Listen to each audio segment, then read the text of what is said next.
It's a peculiar thing, the way we sometimes blind ourselves to the very dynamics we claim to be solving, especially when it comes to family. We walk in with a narrative, a clear villain, a definitive victim, and a ready-made solution, only to find that the deeper truth is far more complex, far more uncomfortable, and often it's staring right back at us in the mirror. You see it time and again, a parent convinced they're fighting for their child when in reality, they're fighting for control, for an image, for a reflection of themselves they desperately need to protect.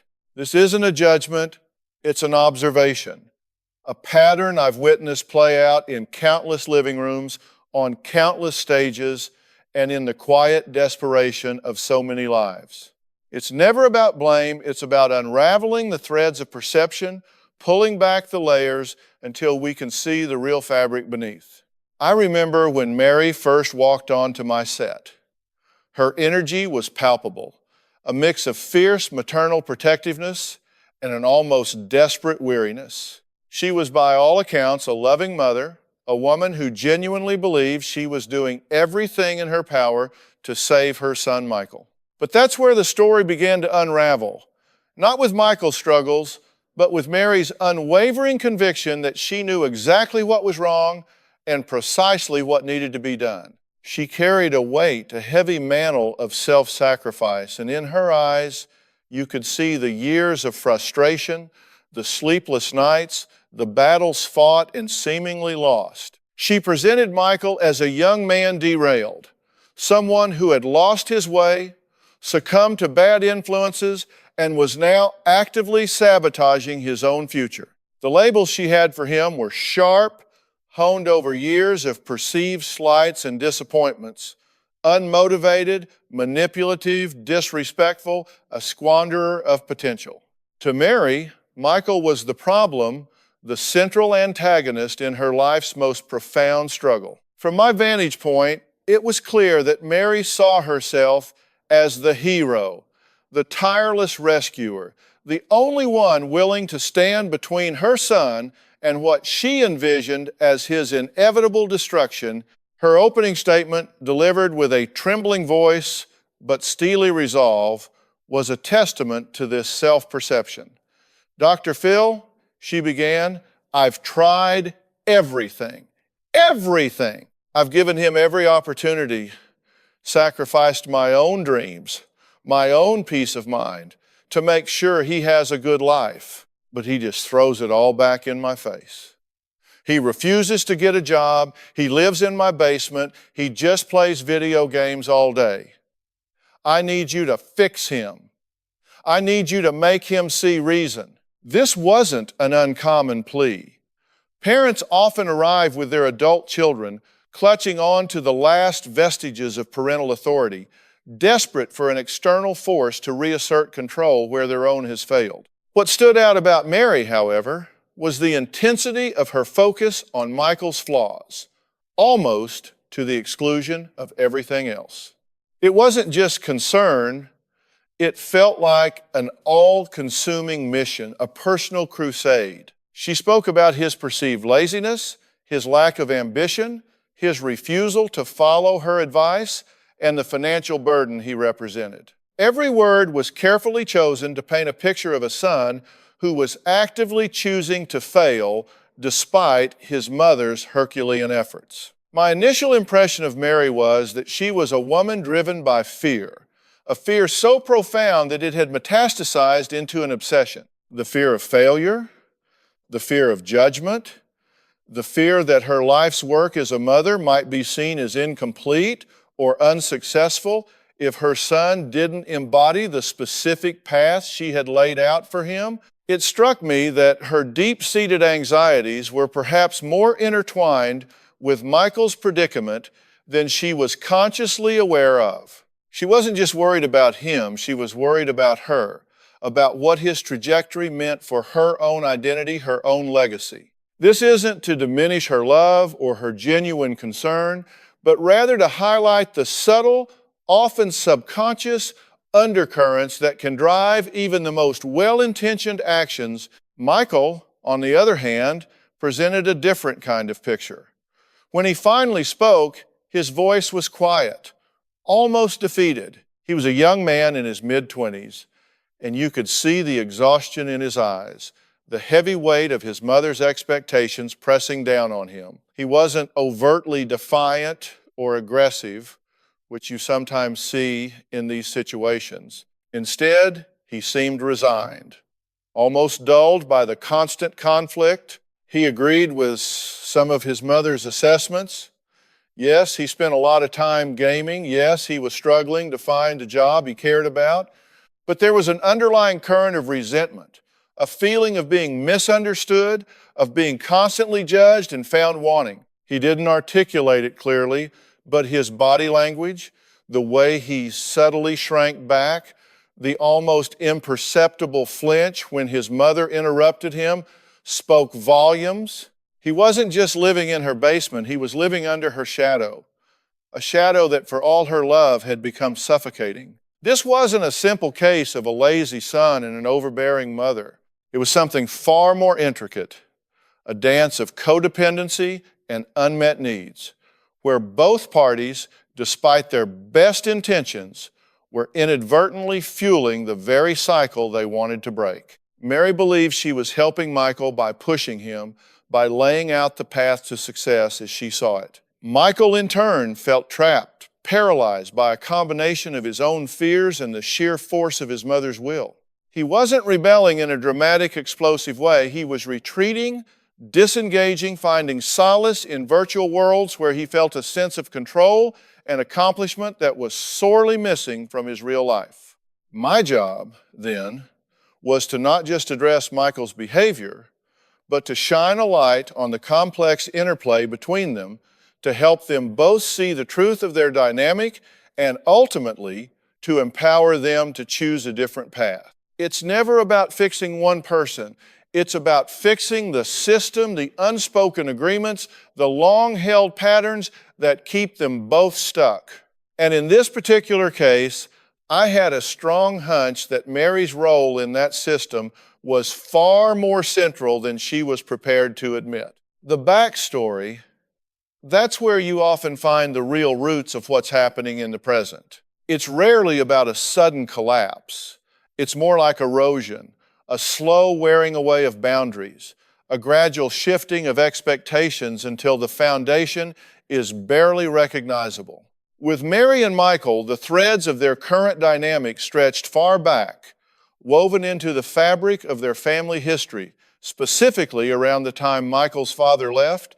Mary recounted a story common to many single mothers: the sudden weight of sole responsibility, the fear of failing her child, the fierce determination to compensate for the absent parent. She spoke of working 2 jobs, of making sure Michael never went without, of being both mother and father, protector and provider. There was a deep-seated pride in her voice as she described these sacrifices, an unspoken expectation that Michael in turn should somehow recognize and repay this monumental effort. And for a long time, he did. As a child, Michael was by all accounts bright, curious, and eager to please. Mary described him as her little helper, her shadow, someone who instinctively knew what she needed and tried to provide it. This is where the pattern began to form, subtly, almost innocently. Mary, feeling the immense pressure of single parenthood, leaned heavily on Michael for emotional support, for companionship, for a sense of purpose, and Michael, sensing his mother's vulnerability and desperate to secure her love and approval, stepped into that role. He became the good son, the one who didn't cause trouble, who always did well in school, who stayed close to home. The problem with this dynamic is that while it provides temporary comfort, it stifles genuine individuation. Michael wasn't just a child, he was being groomed, albeit unconsciously, to be his mother's emotional anchor. His identity became intertwined with meeting her needs and expectations rather than exploring his own. This isn't a judgment on Mary. She was doing the best she knew how in a very difficult situation. But good intentions don't always pave the way to healthy outcome. I observed that Mary's narrative of Michael's early life focused heavily on his achievements, his compliance, his proximity to her. There was a distinct lack of stories about him asserting his own will, making his own mistakes, or pursuing interest entirely separate from her influence. When I probed about his friendships, his hobbies outside the home, her answers were vague, often circling back to how he preferred to spend time with her or how she encouraged him in productive activities she approved of. It painted a picture of a young boy whose world was largely confined to his mother's orbit and whose successes were celebrated as extensions of her own parenting. As Michael entered adolescence, the cracks began to show. This is a natural phase where children are supposed to push boundaries to differentiate themselves from their parents, to forge their own identities. But for Michael, this process was met with resistance, not overt confrontation necessarily, but a deep, pervasive anxiety from Mary. When he showed interest in things she didn't understand or approve of, like certain video games or friends she deemed unsuitable, her concern, though framed as love, often translated into subtle disapproval, questioning, or even thinly veiled guilt trips. After everything I've done for you was a phrase he heard frequently, sometimes spoken, sometimes just implied in her tone, her sigh, her disappointed gaze. Michael's natural response, honed over years of trying to please her, was to retreat. He wasn't equipped to articulate his needs or defend his choices against such a formidable emotional force. So instead of open rebellion, he engaged in passive resistance. He'd comply on the surface, but inwardly, he'd disengage. He'd agree to look for jobs, but apply half-heartedly. He'd spend time with her, but be mentally elsewhere. The video games, which Mary so vehemently condemned, became his sanctuary, a place where he could exert control, achieve mastery, and escape the constant pressure of his mother's expectations. In that virtual world, he wasn't a disappointment. He was a hero, a leader, a winner.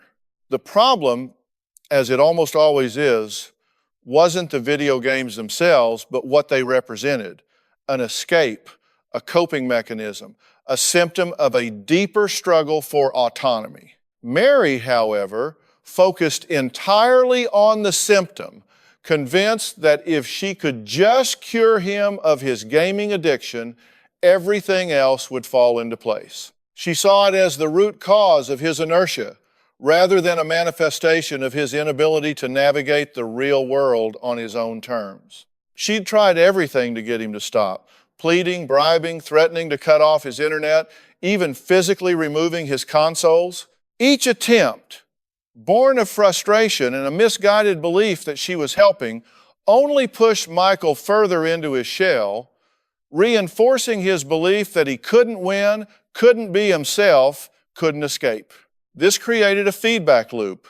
The more Mary pushed, the more Michael retreated. The more he retreated, the more she escalated her efforts, interpreting his withdrawal as defiance, laziness, or manipulation. She saw his silence as a refusal to communicate, his lack of initiative as a deliberate act of disrespect. What she couldn't see, because she was so deeply enmeshed in the dynamic, was that she was actively contributing to his paralysis. Every choice she made, every intervention, every well-intentioned help was, from Michael's perspective, a reinforcement of his inadequacy, a further chipping away at his self-worth, and a clear message that his own desires and pursuits were secondary to her vision for him. By the time they came to me, this pattern was deeply entrenched. Mary was exhausted, convinced she was fighting a losing battle against a deliberately uncooperative son. Michael was demoralized, convinced he would never be good enough, and that his only recourse was to disappear into his own world. They were both trapped, not by Michael's lack of motivation, but by a relational pattern that had become so rigid, so suffocating, that neither could breathe, let alone grow. My job was to find a way to make them see this, not just intellectually, but emotionally, so that they could begin the painstaking process of disentanglement. And often, that means starting with the person who feels they have the least to change. The escalation of their conflict was almost textbook. A slow but steady tightening of the vise, each action by one party triggering an equal and opposite reaction from the other, spiraling them both further into a state of chronic frustration. Mary, fueled by her unwavering belief that she was right and Michael was simply being difficult, began to intensify her interventions. When gentle persuasion failed, she moved to nagging. When nagging became ineffective, it morphed into ultimatums. And when ultimatums were ignored, she resorted to more drastic measures, all under the guise of tough love. She'd started by setting a curfew, even for her adult son.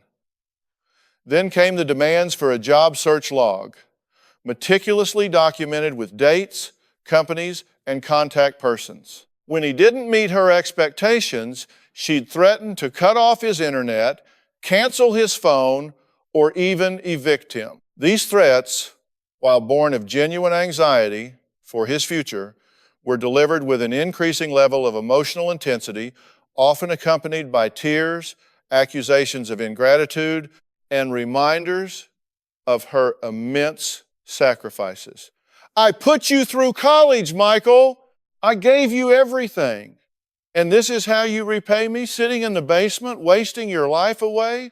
From Michael's perspective, each of these actions wasn't an act of love or help. It was an invasion, a further erosion of his already fragile sense of autonomy. He felt constantly surveilled, judged, and controlled. He knew his mother meant well, but her help felt more like suffocation.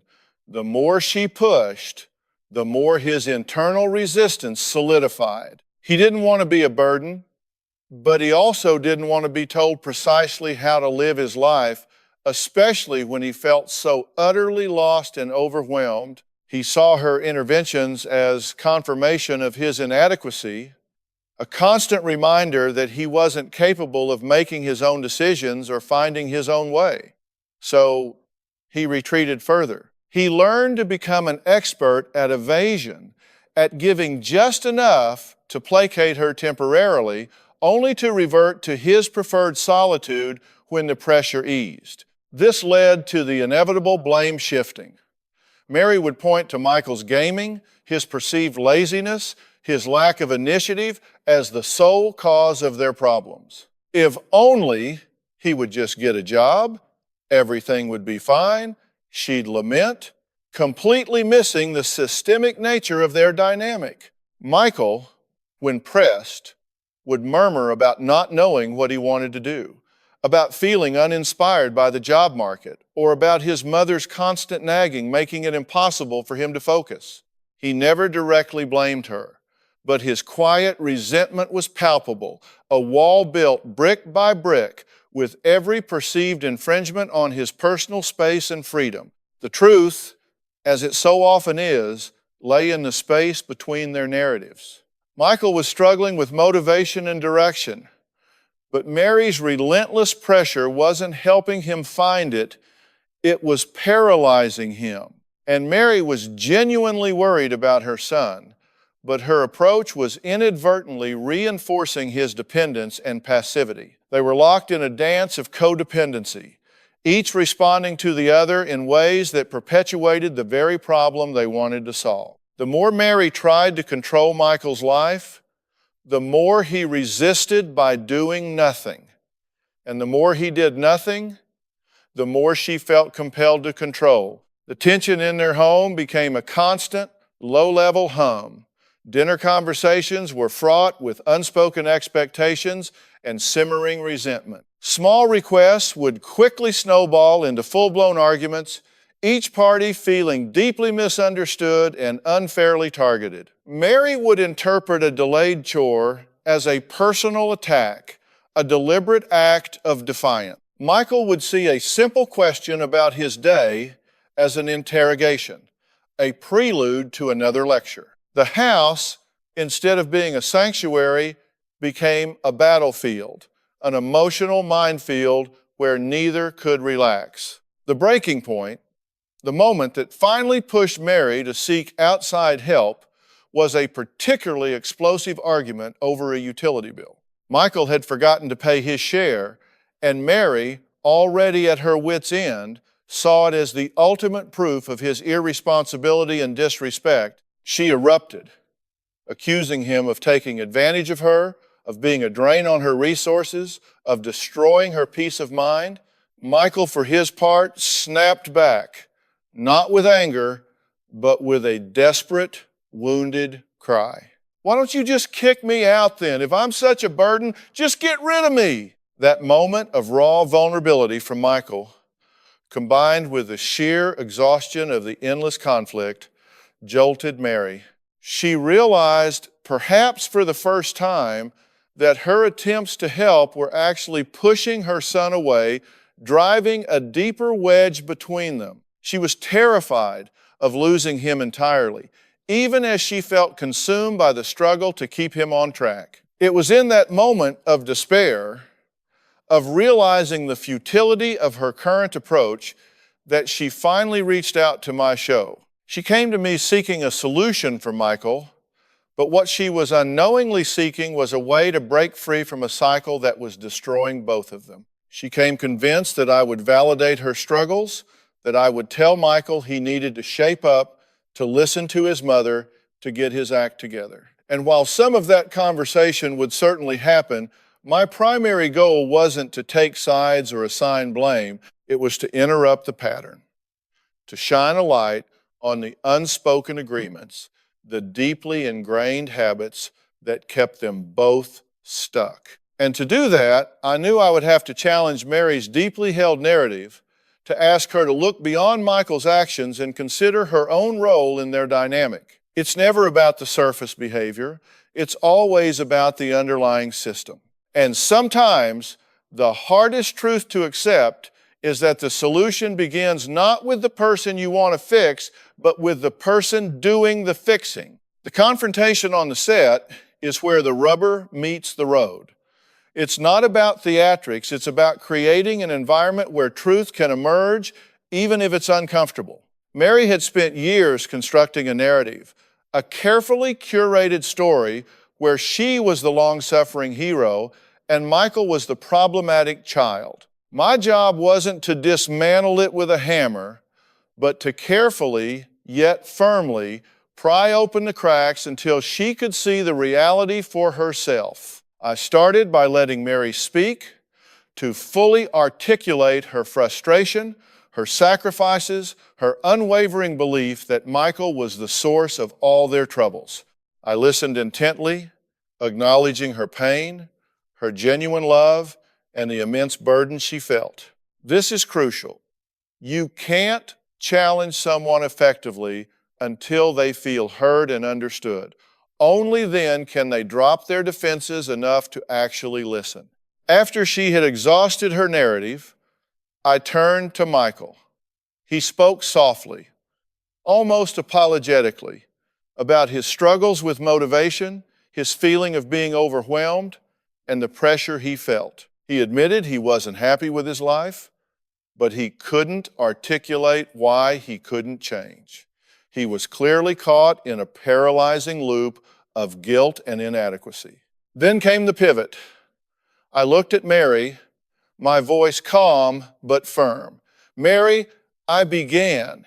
You've told us about all the things Michael isn't doing. He's not getting a job. He's not helping around the house. He's not living up to his potential. You've said you want me to help him see reason to fix him. But I want to ask you one question, and I want you to answer it honestly, not just for me, but for yourself. She straightened, her eyes wary but still resolute.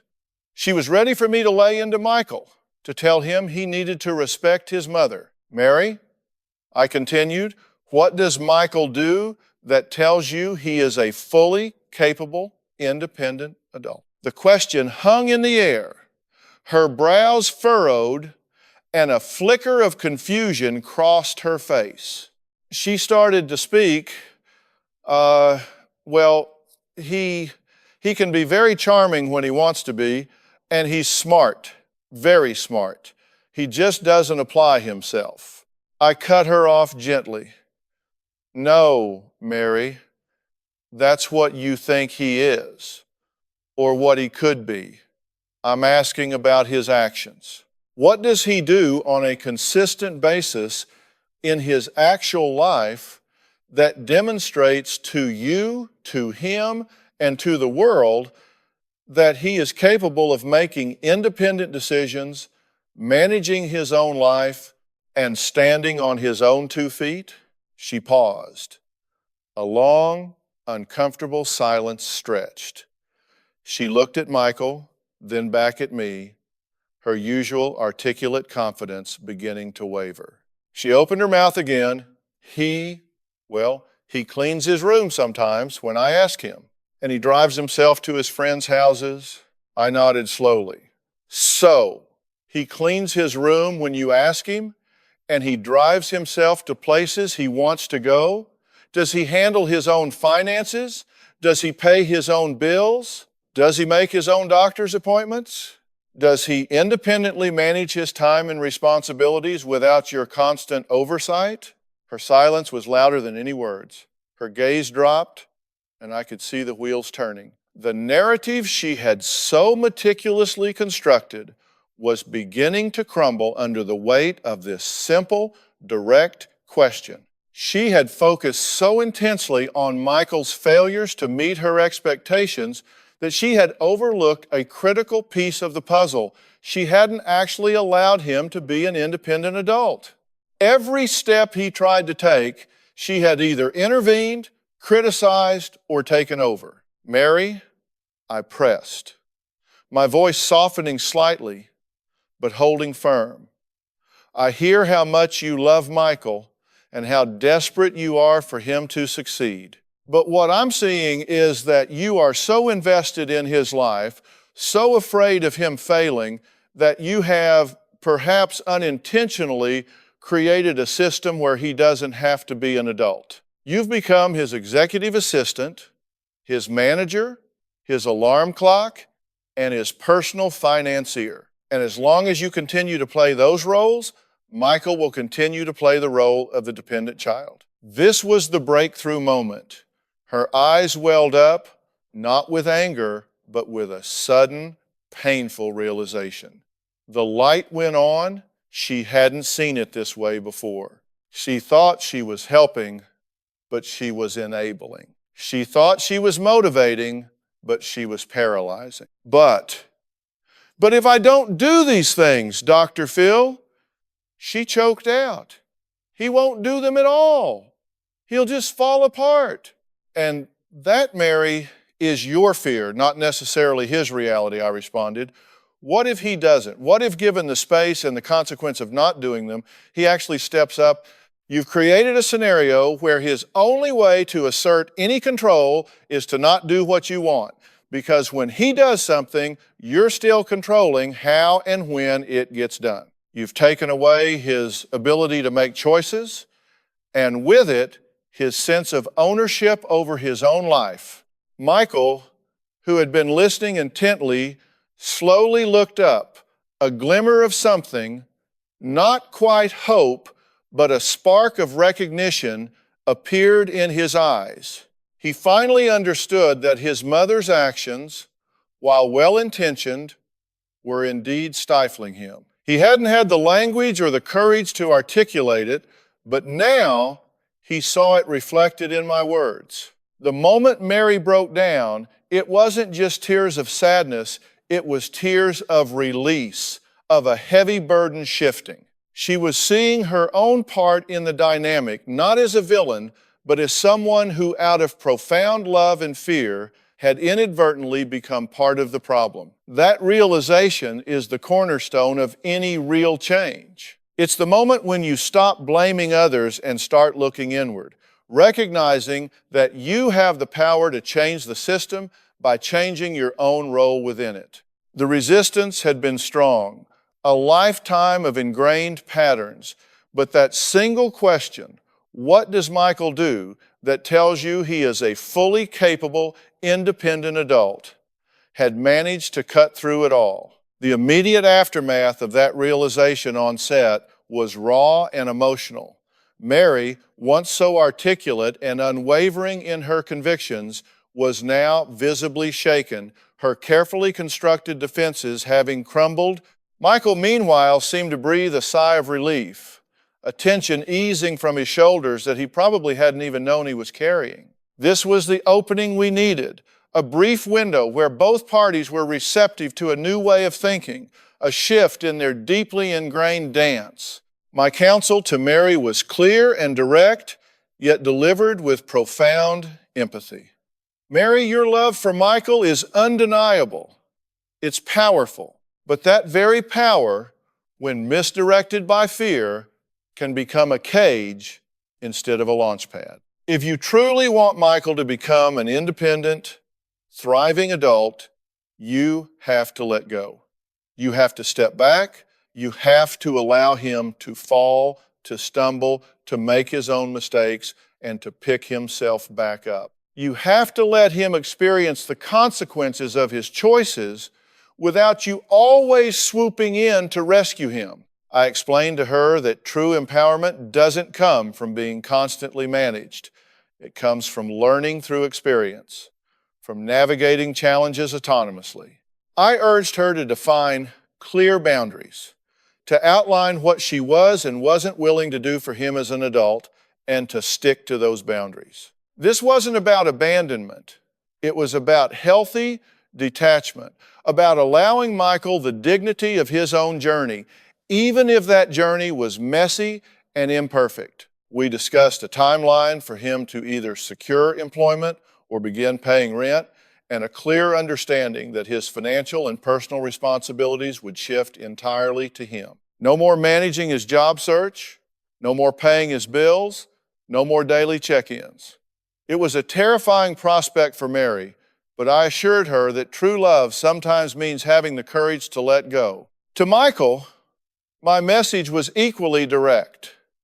Michael, you've used your mother's well-intentioned over-involvement as a shield, an excuse, and a comfort zone. While her actions were stifling, you also allowed yourself to be stifled. You chose to retreat into video games instead of confronting the discomfort of building your own life.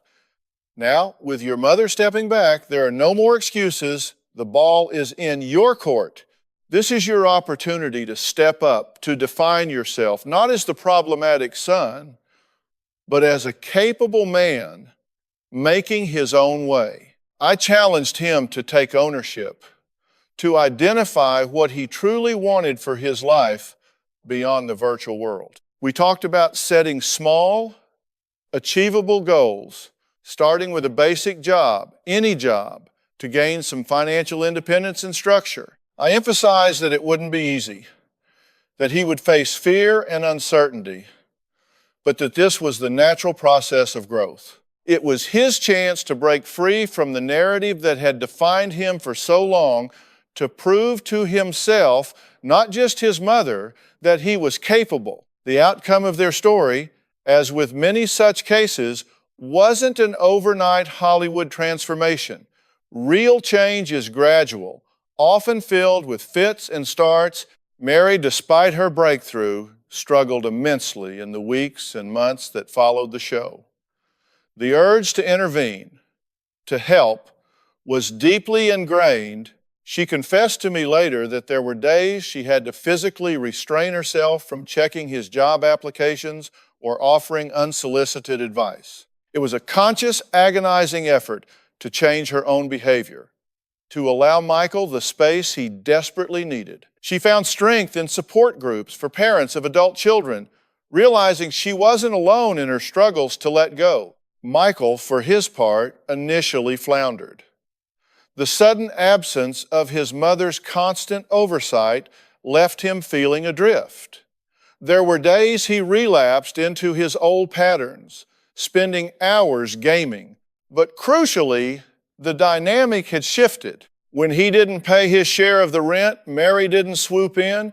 She calmly presented him with the consequence, a late fee or a cut-off service. When he expressed feeling lost about job prospects, she didn't provide a list of openings. She suggested he research career counseling or skill-building workshops. She offered support, not solutions. Slowly, almost imperceptibly at first, Michael began to stir.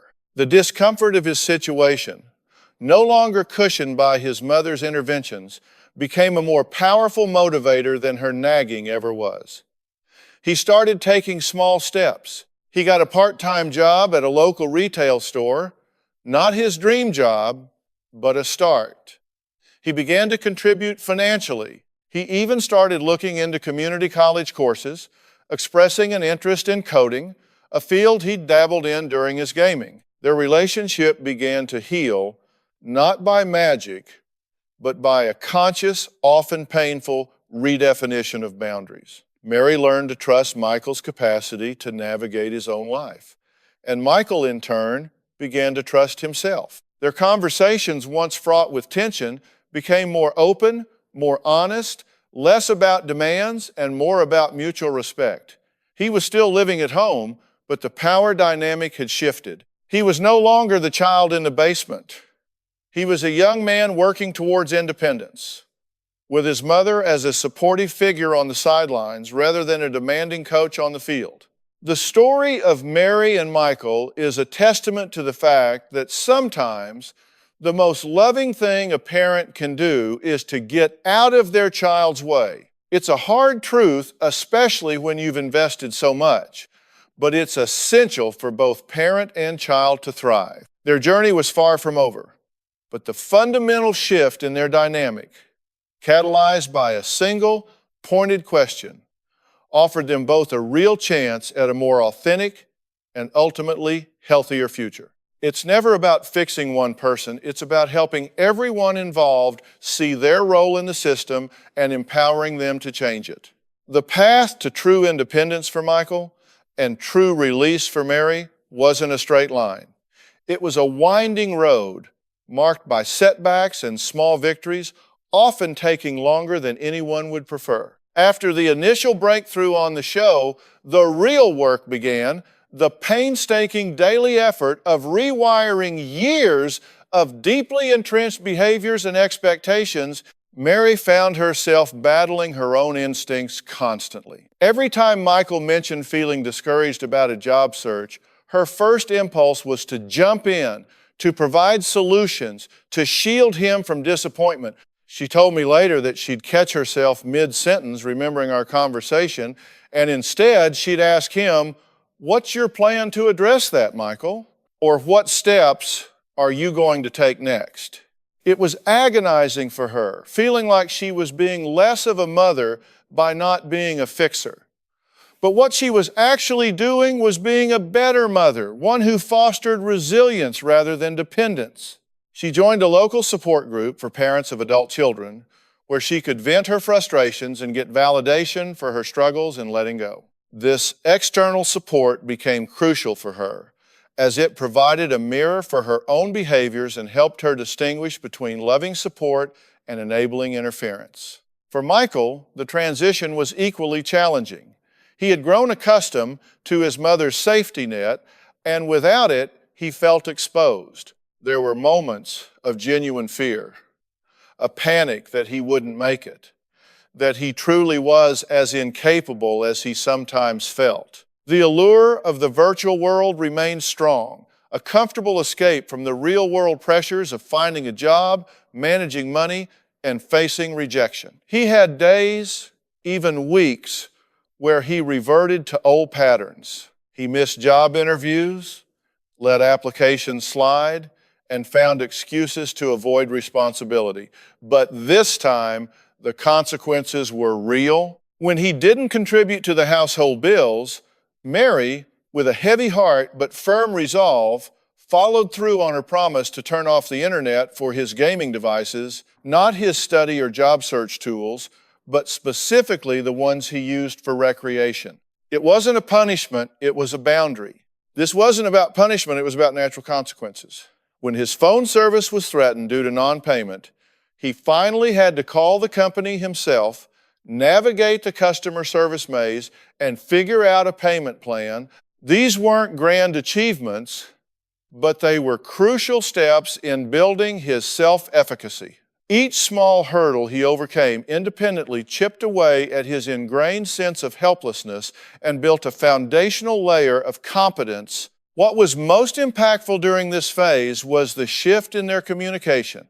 No longer were their conversations solely about Michael's failures or Mary's demands. They began to talk tentatively at first about their feelings. Michael started to articulate his fears of not living up to expectations, his uncertainty about his future, and his frustration with not knowing where to start. Mary, in turn, shared her anxieties about his well-being, her fears for his future, but also her renewed hope and faith in his ability to figure things out.